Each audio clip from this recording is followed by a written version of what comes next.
هو مين هو الشهيد؟ ويا ترى اللي بيموتوا في الحفلة دول كده بيبقوا شهداء؟ استحالة الناس اللي بتموت في الحفلات دي تكون شهداء أصلا. الفيديو ده أنا بسجله تاني مرة عشان أرد فيه على رسالة طلعت من محمد رمضان.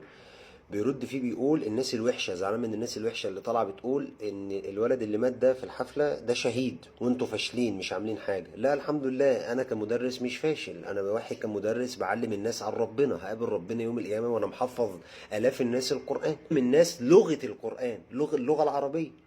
فانا اللي واقف حضرتك بينظم الحفله واللي عمال يتنطط واللي عمال يرقص مش شهيد. ده رقم واحد. رقم اتنين، تعالوا نسمع كلام ربنا يا اخوانا وكلام النبي قبل ما نسمع كلام محمد رمضان. مش كل اللي بيموت بيبقى شهيد، مش كل موتة ترفعك درجة تبقى شهيد. الشهيد دي كلمة كبيرة، ما ينفعش نقعد كده حضرتك نوزعها على الناس بالمزاج، ولا علشان نغطي على ذنوب حد او عشان نريح قلوب حد. لا يا حبيبي، تعال نسمع كلام النبي عليه الصلاة والسلام. قال عليه الصلاة والسلام والحديث في الصحيحين: من قاتل لتكون كلمة الله هي العليا فهو في سبيل الله. ده اللي النبي عليه الصلاة والسلام قاله. اللي كان واقف معاك في الحفلة ده بيقاتل لتكون كلمة الله هي العليا؟ اللي بيتنططوا وبيرقصوا ومش عارف ايه دول كانوا بيقاتلوا معاك؟ طيب يعني النية مهمة حضرتك، المكان مهم، اللي واقف على الجبهة والسلاح، الناس اللي بتطعن في سينا وبتموت واقفة ليل نهار، ده حضرتك اللي نقدر نقول عليه شهيد واحنا مطمنين. الشهيد الحقيقي اللي النبي عليه الصلاة والسلام قال فيه: من قتل دون دمه، قتل دون عرضه، قتل دون أرضه فهو شهيد. اللي بيدافع عن الحاجات دي اللي مات حضرتك ده كان شهيد.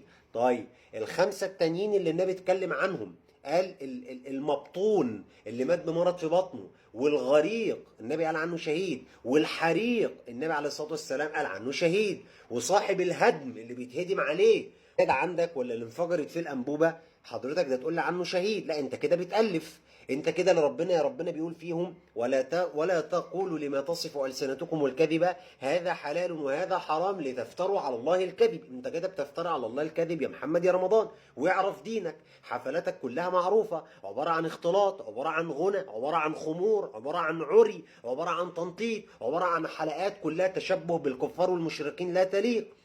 لكن ان حضرتك تطلع تألف في الدين عشان تريح الناس اللي حواليك وتقول ده شهيد، يبقى انت كده مش شهيد. طيب احنا مش بنحكم على حد يا اخوانا، احنا بس بنوضح الحكم الشرعي عشان الناس ما تتلخبطش. الشهيد اللي بتتحقق فيه شروط الشهادة الشرعية.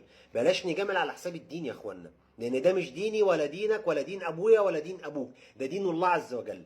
فخلي الكلمة اللي هتقولها للناس دي خدها بالك، ضعها في الميزان عشان ربنا هيسألك عنها يوم القيامة. لك قول الله عز وجل: ولا تقولوا لمن يقتل في سبيل الله اموات. هو الشهيد ده اللي مات في الحفله ده كده كان في سبيل الله؟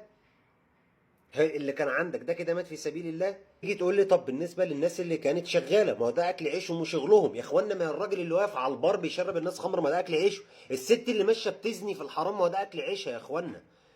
هو ايه اكل عيشك؟ هو انت اكل عيشك ايه؟ الضابط بتاعك بتاع اكل عيشك ايه؟ ميزانك اللي انت بتضبط بيه اكل عيشك؟ ما هو كل واحد يروح يعمل حاجه ونفسه فيها. اللي بيسرق طالع الصبح بيقول لك استعنا على الشاه بالله، هو ده اكل عيشه؟ اللي بينصب على الناس، ما هو ده اكل عيشه يا اخوانا. هو انا مش فاهم في ايه. هي الناس بقت مال يقول لك اكل عيش. انت يا محمد يا رمضان هتطلع انت هتعلمنا ديننا احنا يا محمد؟ انت هتطلع تعلمنا ديننا؟ احنا نتكسف نعرض فيديوهاتك في المدارس يا محمد عشان انت مش قدوه لينا اصلا، فبلاش تتكلم. ومش كل اللي بيرد عليك فاشل، انت اللي فاشل. الله طيب ولا يقبل الا طيبه. فلوسك كلها جايه يا اما من رقص، يا اما من تنطيط، يا اما من بلطجه في افلام، يا اما من حاجات مالهاش هدف. مفيش اي حاجه ليها رساله ولا ليها هدف. بلاش تطلع تفضل تهري والنبي وتفضل تقول لك بالله عليك ده شهيد وده مش شهيد. شهيد مين؟ مزاجك انت. الشهيد ربنا ذكره في القران يا اخوانا، والنبي عليه الصلاه والسلام ذكره. خمسه النبي ذكرهم وذكرنا ناس كتير شهداء. وافتكر قول الله عز وجل، عايز اوصلها لك قبل ما اقفل. ربنا لما ابليس لما تحدى ربنا قال له: واستفزز من استطعت منهم بصوتك. باتفاق اهل العلم صوت الشيطان هو الغناء والمعازف والمزامير.